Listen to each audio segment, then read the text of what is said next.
Carta de Paulo aos Gálatas. Foi escrita para várias igrejas na região da Galácia, onde Paulo tinha ido em uma das suas viagens missionárias.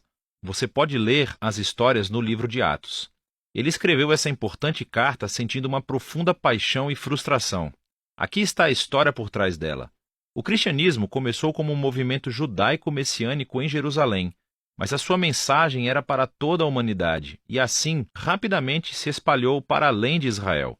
No tempo de Paulo como missionário, havia tantos não-judeus quanto judeus no movimento de Jesus, e isso desencadeou um enorme debate que conhecemos no livro de Atos, capítulo 15. Historicamente, o povo da Aliança de Deus estava focado em um grupo étnico, Israel, e eles foram separados através das práticas ordenadas na Torá, como a circuncisão dos homens, comer kosher, observar o sábado.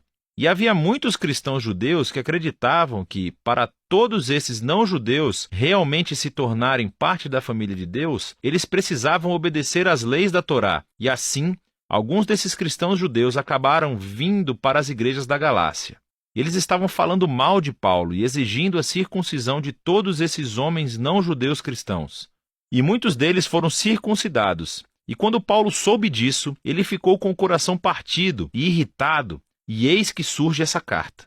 Primeiro, Paulo desafia os Gálatas com seu resumo da mensagem do Evangelho sobre o Messias crucificado.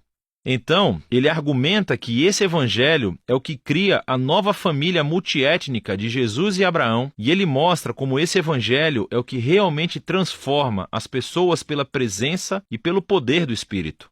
Ele começa expressando sua perplexidade por os Gálatas terem abraçado um Evangelho diferente. É o evangelho promovido por esses cristãos que falam mal de Paulo e exigem a circuncisão. Então, Paulo defende primeiro a autenticidade da sua mensagem e autoridade como um apóstolo. Ele foi enviado pelo próprio Jesus ressuscitado para ir ao mundo não-judeu.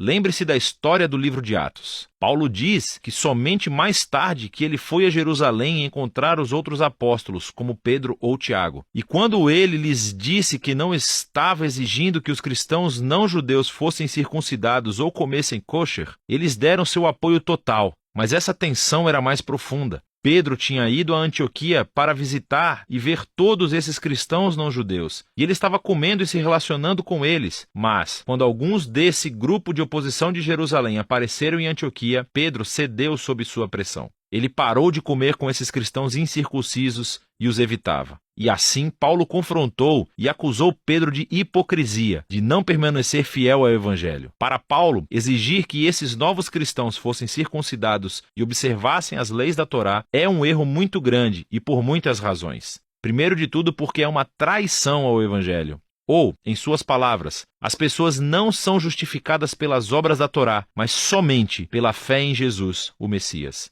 E nós temos fé no Messias Jesus. Ser justificado, literalmente, ser declarado justo, é um termo do Antigo Testamento para Paulo. É quando Deus declara que alguém está em um relacionamento certo com ele. Eles foram perdoados, receberam um lugar na família de Deus e estão sendo transformados pela graça de Deus. E é a convicção de Paulo que ninguém pode ser justificado observando os mandamentos da Torá, senão somente pela fé em Cristo Jesus. Esta é uma frase densa e pode se referir à fidelidade do próprio Jesus para viver e morrer em nosso favor. Ou poderia se referir à nossa própria confiança e devoção a Jesus. De qualquer forma, a mensagem é clara. As pessoas são justificadas apenas ao confiar no que Deus fez por elas, através de Jesus, não pelo que elas fazem por si mesmas. No coração do Evangelho de Paulo está a afirmação de que, quando as pessoas confiam no Jesus Messias, o que é verdade sobre ele se torna verdadeiro sobre elas. Sua vida, morte e ressurreição se tornam deles. Ou, em suas palavras, eu fui crucificado com o Messias. E não sou eu quem volta à vida, é o Messias que vive em mim.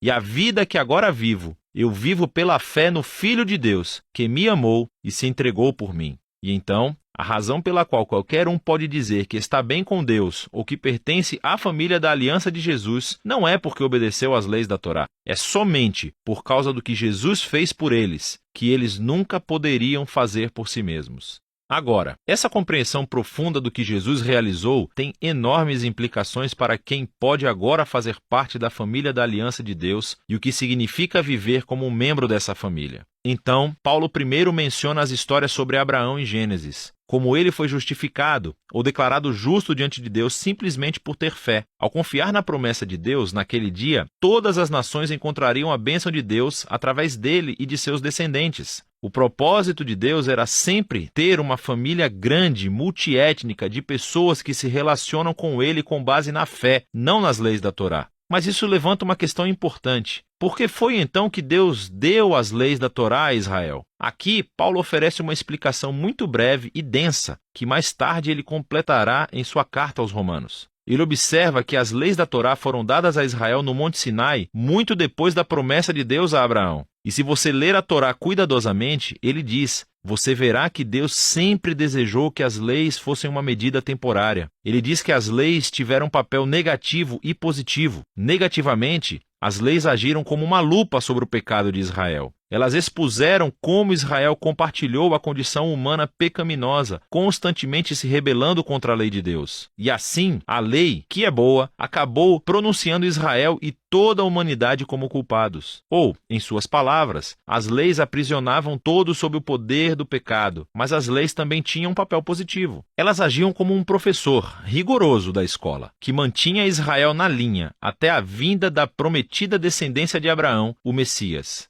E quando o Messias veio, ele cumpriu o propósito das leis em favor de Israel. Jesus foi o fiel israelita que realmente amou a Deus e ao próximo e, como rei de Israel, morreu para levar em si a maldição e consequência do fracasso de Israel e trazer a redenção. E agora, através de Jesus, a descendência de Abraão, a bênção de Deus pode chegar a todas as pessoas, independente da sua etnia, status social ou gênero. Para Paulo, não faz sentido exigir que os cristãos não judeus observem a Torá. Esse tipo de exigência age como se Jesus não tivesse cumprido a promessa de Deus ou lidado com os nossos pecados. Negligencia a nova liberdade adquirida para nós através de Jesus e do dom do Espírito e limita a promessa e bênção de Deus a uma família étnica. Mas os adversários de Paulo podem argumentar que as leis da Torá são um guia comprovado para viver de acordo com a vontade de Deus. Como os cristãos não-judeus aprenderão isso? Paulo responde nos capítulos 5 e 6, descrevendo como a presença transformadora de Jesus através do Espírito é o segredo. As leis da Torá são boas, são sábias, diz Paulo. De fato, todas elas podem ser resumidas como Jesus fez no mandamento de amar ao próximo como a si mesmo. Mas as leis, boas como são, não deram a Israel o poder de obedecê-las. Em comparação, a boa nova é que Jesus cumpriu as leis em nosso nome.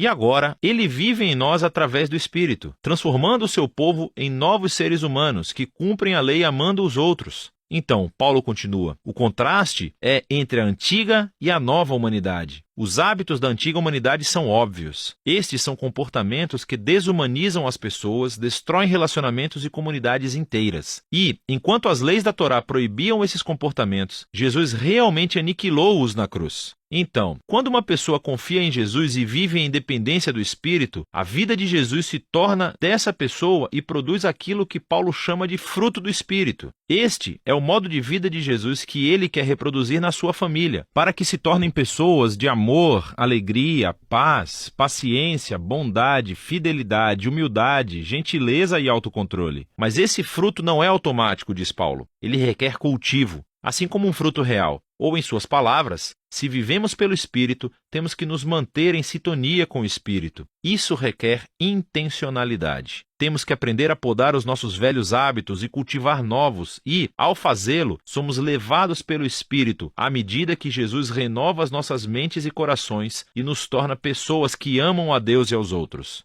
E assim, o povo de Jesus cumpre o que Paulo chama de Torá do Messias. No final, Paulo conclui, esse requisito para os cristãos se tornarem observadores da Torá ou serem circuncidados é um caminho que perde o foco no objetivo. O que realmente importa é a nova criação de Deus, essa família multiétnica do Messias. Pessoas cheias de fé em Jesus que estão aprendendo a amar a Deus e aos outros no poder do Espírito. E é disso que trata a carta aos Gálatas.